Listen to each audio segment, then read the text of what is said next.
At tayo po ng mahal ko ay magpapatuloy na kung saan tayo darako na po sa pakikinig ng dakilang ebanghelyo ng kaligtasan at ang lahat ay aming inanyayahan tumayo bilang pagbibigay galang sa dakilang ebanghelyo ng kaligtasan na dadalhin papangaral ng ating minawal mangaral, ang ating beloved co-preacher, beloved Brother Hill Cruz. Amen. Praise God. Amen. Praise the Lord. God bless you po, beloved co-preacher Bob De Luna.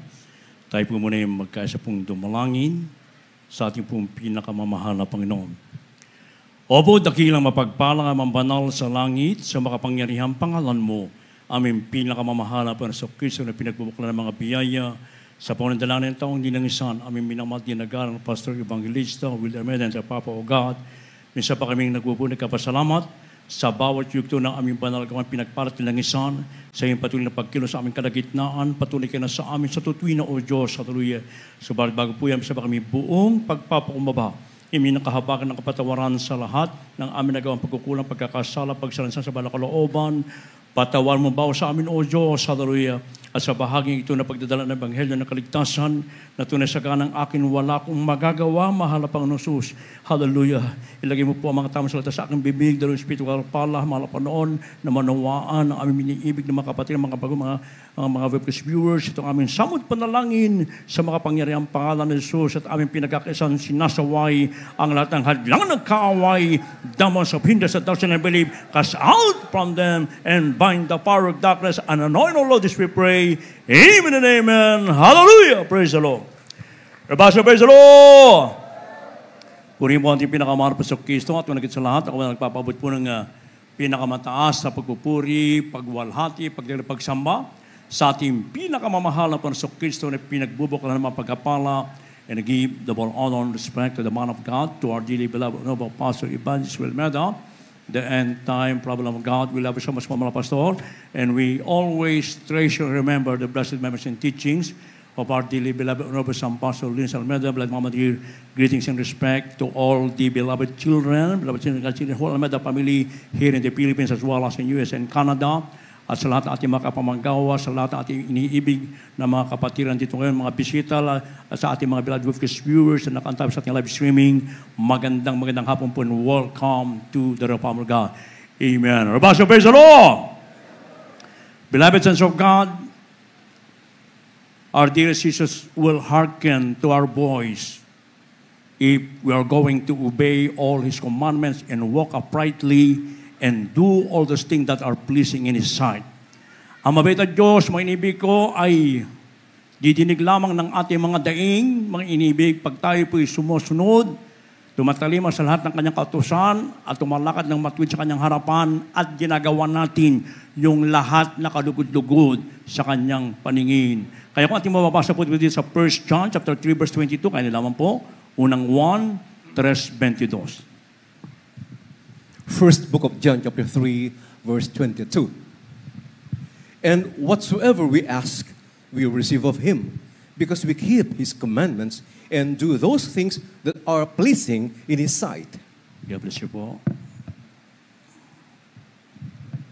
Unang Juan, Kapitulo 3, versikulo 22. At anumang ating hiin ay tinagap natin sa Kanya, sapagkat tinutupad natin ang Kanyang mga utos at ginagawa natin ang mga bagay na kalugod-lugod sa Kanyang paningin. Amen. Praise the Lord. God bless you mga kapatid, and God bless His word. So napakaliwanag, mga inibig ko, sa lahat ng mga tumatalima at sinusunod ang lahat ng kautusan ng ating mabait na Diyos sa buhay, at yung lahat ng mga bagay na kalugod-lugod ay ginagawa natin sa Kanyang paningin, didinggin ng mahal na Panginoon ng ating mga daing, ang ating mga panalangin, may inibig ko. At sa mga ating napakinggan ng mga patutuo kanina, simula sa una hanggang sa huli, may inibig ko kung paano sila lumakad ng matuwid at sinagawa ang banal na kalooban ng ating mabait na Diyos sa buhay, napakinggan natin, may inibig ko, na pag tayo pala ay gumagawa ng mga bagay na kalugod-lugod sa harapan ng mga Panginoon, na sinusunod natin ang lahat ng Kanyang kautusan without any mental reservation, but rather with open heart, may inibig ko, andyan lagi ang katugunan ng ating pinakamamahal na Panginoon. Mga kapatiran natin nagtestimonyo kanina, mga iniibig, na kung saan ay may 5 o 6 na buwan na nagkaroon ng sakit na diabetes, may inibig ko, pero hindi na siya umasa sa gamot, may inibig ko sa doktor, kundi bagkos ang ginawa niya, siya po ay nalalangin, mga inibig ko, sa pundala ng mga pastor, may inibig ko siya ang kanyang panalangin, dininig ng Diyos at siya po ay pinagaling ng ating pinakamamahal na Panginoon. Everybody praise the Lord! Kapatid natin na nabundol, napakinggan po natin, napakalakas na bundol, mga inibig ko. At talagang naramdaman nilang magkapatid. Oh? At talaga naman pong iniisip niya na malaki ang damage na maging resulta ng kanyang sasakyan. Subalit nung lumabas, may inibig ko, ng kanyang kapatid, wala man gas-gas, may inibig ko. Patunay lamang na doon lagi yung patnubay-gabay ng ating pinakamamahal na Panginoon. At maging sa ating pamumuhay, may inibig ko na talaga, andun ang kanyang ipinaglalaman yung pamumuhay na may kabanalan, sapagkat dito nalulugod ang Diyos, may inibig ko. Oh? Okay, ginamit yung kanyang mga classmate, may inibig ko na sinasabi na kailangan sila magsuot ng palda. Kung hindi sila papayag, hindi sila magpe-perform. Walang magawa yung professor, may inibig ko. Oh, kaya dito makikita natin, pag tayo po'y lumakad ng ayon sa kalooban ng Diyos, sa gawa natin maging matapat tayo sa lahat ng bagay, lahat ng ating mga daing panalangin, andyan lagi ang katugunan ng ating pinakamamahal na Panginoon. Kaya mamuhay tayo ng ayon sa kalooban ng Diyos, magmula sa kabanalan, for without peace and holiness, no one can see the Lord, may inibig ko. Hindi lamang tayo naging banal, pag tayo na sa ating pananambahan, may inibig ko, ay ano na po ba ang kalalagayan natin pag tayo po ba na sa atin ng mga tahanan, pag tayo po ba na sa trabaho natin, o nandun tayo sa ibang bansa, may inibig ko, tayo po ba'y lumalakad ng ayon sa kalooban ng ating mabait na Diyos sa buhay. Sapagkat kung hindi, walang Diyos na didinig sa atin, may inibig ko. Pagtapat tayo sa pagbibigay, sa pagpupuri, sa pagdalo, sa pag-ayuno, lalo pat ating namamalas ang nalalapit na pagbabalik ng ating pinakamamahal. Nandyan na ang lahat ng sinasabi ng banal na kasulatan, ang hindi na lamang na nangyayari, yung tayo dadagitin ng ating pinakamamahal na Panginoon. Sa bansang Dubai kanina lang, kagabi yata yun, may inibig ko. Grabe ang lakas ng ulan. Hanggang airport, baha, mga inibig ko. Marami ang mga nabinahang mga sasakyan. Sa Middle East, nung huling umalis ako doon sa Middle East, mga inibig ko, nung matandaan ko, nung 2000 yata yun, mga inibig ko. Yung unang malakas na baha doon sa Jeddah International Airport, mga inibig ko. Hanggang Balakang ang baha, mga inibig. Kasi mga walang silang drainage system, mga inibig ko. Kaya yun ang nangyari, mga inibig ko. Ito'y patuloy lamang na tayo po yun nasa malapit ng panahon at ang gera ay one push button away, mga inibig ko. Ang mga salot na mga dumarating, ang mga kalamidad, yung mga lindol na umiikot-ikot, mga inibig ko. Marami ang namamatay na walang Kristo sa puso, mga inibig ko. So bakit tayo pinagpala sapagat sa bansang ito, bagamat may warning, 8 years ago pa yung warning na yan na malakas na big one, mga inibig ko.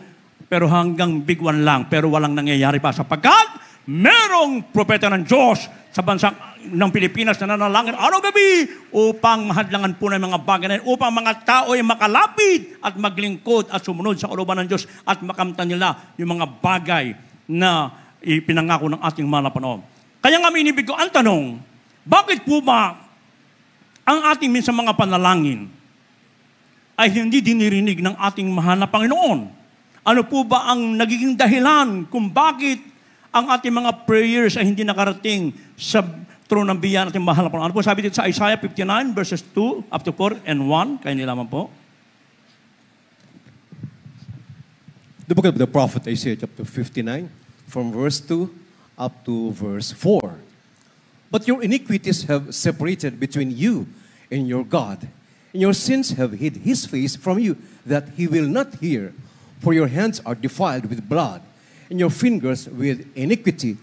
Your lips have spoken lies, your tongue hath muttered perverseness. Verse 4, none calleth for justice, nor any pleadeth for truth. They trust in vanity and speak lies. They conceive mischief and bring forth iniquity. Verse 1, behold, the Lord's hand is not shortened, that it cannot save, neither his ear heavy, that it cannot hear. God bless you po.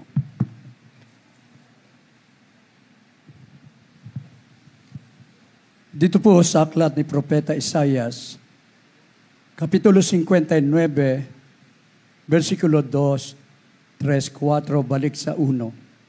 Kundi pinapaghiwalay ng inyong mga kasamaan, kayo at ang inyong Diyos at ang inyong mga kasalanan ay siyang nagpakubli sa kanyang mukha sa inyo, upang siya'y huwag makinig, sapagkat ang inyong mga kamay ay nadumhan ng dugo, at ang inyong mga daliri ng kasamaan. Ang inyong mga labi ay nagsasalita ng mga kasinungalingan, ang iyong dila ay nagsasalita ng kasamaan. Walang dumadaing na katwiran, at walang nanananggalang ng katotohanan. Sila'y nagsisitiwala sa walang kabuluhan at nangagsasalita ng mga kasinungalingan. Sila'y nangaglilihi ng kalikuan at nanganganak ng kasamaan. Narito, ang kamay ng Panginoon ay hindi umigsi, na hindi makapagligtas, ni hindi man mahina ang kanyang pakinig na di makarinig. Purihin ang ating mga panahon, gabi sa mga kapatid. Rabasyo, praise the Lord. So yung tanong natin kanina, bakit po ba ang mga panalangin ng tao, maging ng ilang Kristiyano na hindi pa na binibigay ng 70% kanilang paglilingkod sa mabait na Diyos sa buhay, ay hindi dinidinig ng ating mahal na Panginoon? Anong dahilan? Dahil daw po sa nagawang kasamaan, kasalanan, na dumami ng dumami, manibig ko. Ito ang naging dahilan kung bakit hindi dinidinig ng ating mahal na Panginoon ang panalangin ng mga tao, maging ng mga ilang Kristiyano na naglilingkod sa ating pinakamamahal na Panginoon. Ano pa, mga inibig ko? Yung kanilang lips have spoken lies, your tongue hath muttered perverseness. Mga inibig ko, nagsasalita ng mga kasinungalingan, mga inibig ko. Ang mga bibig dapat ito gamitin para lamang sa pagwalhati, pagpupuri sa ating mahal na Panginoon. Huwag po natin gamitin ito para po yung mga chismisan, mga salita na walang kabuluhan, mga inibig ko. Gagawa ng report na kung saan mga bad report na hindi naman ito para makakasira sa tao, mga inibig ko. Kundi bagos ang bibig natin ay gamitin natin sa pagpupuri sa ating pinakamamahal na Panginoon. Rabasyo, praise the Lord. Nasabi pa na ba na kusulatan, mga inibig ko, na walang dumadaing ng katwiran, na walang nanananggalang ng katotohanan, sila'y nagsisitiwala sa walang kabuluhan. Nangagsasalita lagi ng mga kalikuan, mga inibig ko. Kaya bilang anak ng Diyos, wala na po sa atin po yan. Kung nais natin na yung ating mga panalangin at daing ay didinggin ng ating mahal na Panginoon, during our mga troubles, mga inibig ko, mga kasakanaan, mga problema, mga inibig ko, meron Diyos na didinig ng ating panalangin. At tayo pinagpala sa ating pinagpala, sapagat dito sa ating panalagawain, meron tayong totoong pastor na nagsasakripisyo ng langin, na nag-aayuno lagi, mga inibig ko, upang yung ating mga panalangin sa kanyang unang panalangin, mga inibig ko, ay dinidinig tayo ng ating dakilang Diyos na buhay. Rabasyo, praise the Lord. Kaya magtanong ka, kapatid, kung bakit ang panalangin mo ay hindi pa dinidinig ng ating mahal na Panginoon? Because God healeth not sinners. Pag tayo po ay namumuhay pa sa mga pita ng ating mga laman, tayo pa rin nasusunod yung mga itinuturo dito ng ating minamahal ginagawa na pastor, yung mga Bible study, ating beloved Honorable San Pastor Liz Almeida, patuloy nyo mapapanood po yan sa YouTube at sa Facebook, may inibig ko. Diyan po lalawak ang inyo pong pananampalataya sa ating paglilingkod sa ating mahal na Panginoon. Yan po yung ating maging gabay, mga inibig ko, ang salita ng ating pinakamamahal na Panginoon. Kaya kung nais natin, lalo na nasasayin sa panamapanganib, mga inibig ko, pag dumating ang malalakas na mga lindol, mga kapitbahay ko dati, noong 1991, paglabas ko sa trangkahan namin, nakita ko nagluhuran kung sino-sino Diyos ang mga tinawagan.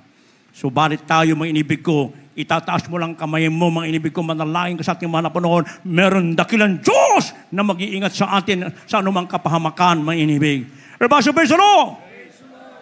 Kaya nga, may pa pala ang ating pinakamamahal na Panginoon pag ang mga tao ay patuloy pa rin walang bahala sa salita ng Diyos at wala na silang mairarason sapagkat ang salita ng Diyos sa pamagitan ng telebisyon, sa radio, sa YouTube at sa Facebook, mainibig ko, ito po ay na-spread na sa ibang panig ng mundo kaya wala na silang mairarason. Kaya anong babala ng ating mahal na Panginoon? Ang sabi sa Job chapter 36 verse 12, but if they obey not, they shall perish by the sword and they shall die without knowledge. Ngunit kung hindi sila makikinig, sila ay mga mamatay sa pamagitan ng tabak at sila ay mga mamatay na walang kaalaman. Yan po ang mangyayari sa mga tao, maging sila mga Kristiyano na urong-surong sa pagkilig sa mahal na Panginoon na hindi pa binibigay ang kanilang buhay sa ating sa buhay. Mamamatay ka ng walang kaalaman, papatayin ka ng mahal pa sa pamagitan ng tabak. Ano yung tabak na yan? Sa pamagitan ng mga kalamidad, mga salot, mga inibig ko, ng gera, mga inibig ko. Kaya maging maingat po tayo sa ating paglilingkod sa ating mga harapan. Kung nais natin na laging diringgin ng Diyos ang ating bawat panalangin, may inibig ko. Oh? Ano ang pinagagawa ng ating mabait na Diyos na buhay na dapat nating gawin? Ano po sabi po dito sa from the book of Micah chapter 7 verse 7, Micah chapter 6 verse 8, and Joel chapter 2 verse 12. Magkakasunod pong basahin, kaya po. The book of the prophet Micah chapter 7 verse 7. Therefore will I look unto the Lord, I will wait for the God of my salvation. My God will hear me. The book of the prophet Micah, chapter 6, verse 8. He hath shewed thee, O man, what is good, and what doth the Lord require of thee, but to do justly, and to love mercy, and to walk humbly with thy God. The book of the prophet Joel, chapter 2, verse 12. Therefore also now, saith the Lord, turn ye even to me with all your heart, and with fasting, and with weeping, and with mourning. God bless you po. Mihas Kapitulo 7, versikulo 7. Ngunit sa ganang akin, ako'y titingin sa Panginoon. Ako'y maghihintay sa Diyos ng aking kaligtasan. Didingin ako ng aking Diyos.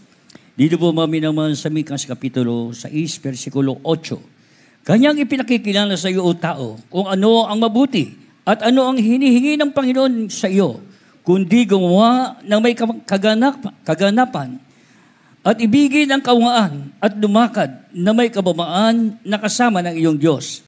Dito po mami sa Joel Kapitulo 2, versikulo 12. Gayon may ngayon, sabi ng Panginoon, magsipanumbalik kayo sa akin ng inyong buong puso na may pag-aayuno at may pananangis at may pananambitan. Amen. Praise the Lord. Purihin po ang ating pinakamamahal na Panginoon. God bless you mga kapatid. Everybody praise the Lord!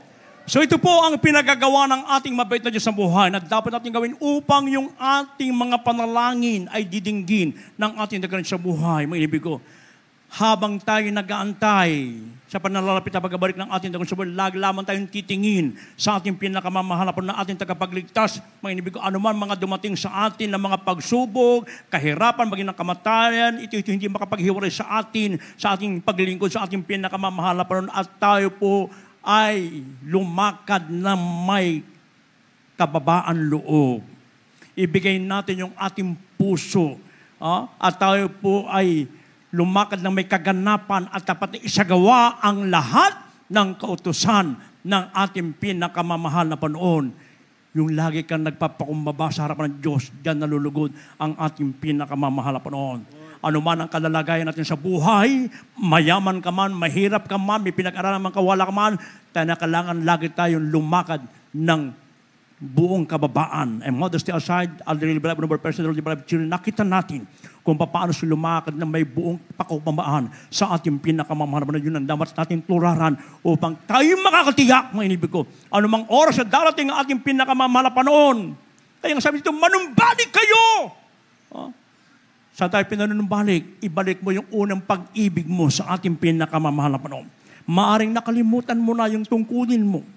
Kaya kung naman mga tungkulin na iniatang sa ating mahal na panahon, pag-ibayuhin po natin yan, mga inibig ko. Pag tayo aawit, para bagay yun ang huling awit natin, ibigay mo yung dabis, namnamin mo yung inaawit mo upang madama mo kaagad ang banal na presensya ng ating pinakamamahal na panahon. Everybody praise the Lord. Sa lahat sa atin, gawin natin, pag-ibayuhin natin, anumang tungkulin iniatang sa ating mga inibig ko. Natatay datan lahat ng marapon namin na walang kapintasan, walang dungis, mga inibig ko. Walang galit, puot, pagkabahagi, pagkakampi, mga inibig ko. Sapagkat ang babalikan lamang ng Diyos, mga inibig ko. Yung walang kapintasan, walang dungis. Merong busilak na puso. Amen? Kaya bilang mga anak lang sa mga inibig ko, bagamat meron tayong mga kinakaharap ng mga problema, iba-ibang kaharap ng mga problema, karamdaman, kahirapan, minibig ko, minsan sa pag-iisip. So, balit, lagi lamang tayong umasa sa ating pinakamahal. Lagi lamang tayong titingin sa ating pinakamamahal na Panginoon. Everybody praise the Lord! At pag nagawa natin yan, mga inibig ko, ano pa ang pangako ng ating mahal na Panginoon? Sino tayo para pangakuan ng Diyos ng ganitong pangako? Anong sabi sa Jeremiah 33 verse 6? Maganda na po ang moment, manunugtog. Last verse na po yan. The book of the prophet Jeremiah, chapter 33, verse 6. Behold, I will bring it health and cure, and I will cure them and will reveal unto them the abundance of peace and truth. God bless you po. Dito po sa aklat ni Propeta Jeremias, Kapitulo 33, versikulo 6. Narito, ako'y magdadala ng kagalingan at kagamutan. Aking gagamutin sila.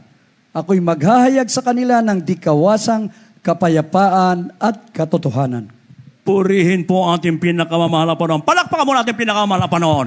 Yung buhay na palakpak para sa Diyos na buhay. Elbaso, praise the Lord! Napakagandang pangako ng ating pinakamamahal na Panginoon sa lahat ng mga tatalima, susunod lang lahat ng kanyang utusan at ginagawa ang lahat na bagay na kalugod-lugod sa ating mahal na Panginoon. Bibigyan tayo ng, ang sabi dito sa ating namasa, na kung saan ay magdadala ang dakilang Diyos ng kagalingan, kagamutan. Gagamutin sila. Ito po yung nangyari sa ating lahat, mga inibig ko. At dito ay magpapahayag siya ng di kawasang kapayapaan at katotohanan. Bagamat ang mundong ito ngayon ay punong-puno ng kaguluhan, andon ang mga takot sa mga isipan ng mga tao, subalit sa mga anak ng Diyos, sa gawain ng Jesus, meron kong siting tayo sumisri, dito ibinubus lagi ng malapanood yung grabing kapayapaan na nagmumula sa ating pinakamamahal na Panginoon. Sabi ng ating minamahal na pastor, you can sleep like a baby. Ano ba, so praise the Lord? Maliban na lang, kung ikaw hindi sumusunod sa kalooban ng mga Panginoon, talagang kukulubot ang iyong noo sa kaiisip ng mga bagay na iniintay mo. Pero pag inaasa mo lahat ang bagay sa mga Panginoon, nandyan ang proteksyon, andyan ang mga blessing, triple blessing na pangako ng ating mga plus yung kanyang pangako na buhay na walang At yan po anytime na mga inibig ko. Kaya nga, and whatsoever we ask, we receive of Him because we keep His commandments and do those things that are pleasing in His sight. Kaya pag sinasagawa natin lahat ng kalooban ng mga Panginoon, ibinibigay ng Diyos ang lahat ng ating mga panalangin daing. Lahat ng mga bagay na kalugod-lugod. Lahat ng kalugod-lugod, mga inibig ko. Sa ating mga magulang, pag ang ating mga anak ay mabait, masunurin, magalang, malambing, masipag, pag may isang bagay kang nakita sa isang lugar na, mall, kaya manibig ko, may paborito yung anak mo doon, binibili mo yung kahit gano'ng kamahal, sapagkat gano'n mo siya iniibig. Everybody say, praise the Lord. Subalit, kung ang anak mo ay matigas ang ulo, para sagot, mainibig ko, pasaway, mainiibig, hawak-hawak mo na minsan, pero pagkatapos na isip mo yung kanyang ginagawa, ibinabalik mo, ayaw mo nang kuhunin. How much more ang ating mahal na Panginoon? Pag ang ating mahal na Panginoon tayo po'y sumusunod sa lahat ng kanyang kahatulan, lahat ng mga bagay na kalugod na ating ginagawa, minibig ko, hiniisip mo pa lamang ibinibigay na sa iyo ng ating pinakamamahal na Panginoon. Everybody say, praise the Lord. Kaya tayo pinagpala sa gawang ito, may inibig ko, sapagkat meron tayong totoong pastor ng ating kaluluwa na nagturo ng bumuong katotohanan, nalaman natin kung paano tayo tumalima, sumunod sa gawa kalooban ng ating mahal na Panginoon. Kaya malapit ang pagbabalik ng Diyos, may inibig ko. Ang gagawin na lang po natin, sundin ang tinuro sa ating beloved parents in the Lord, the beloved children, hanggang sa kanyang nalalapit na pagbalik. Habang tayo po lahat ay tumayo, mga inibig ko.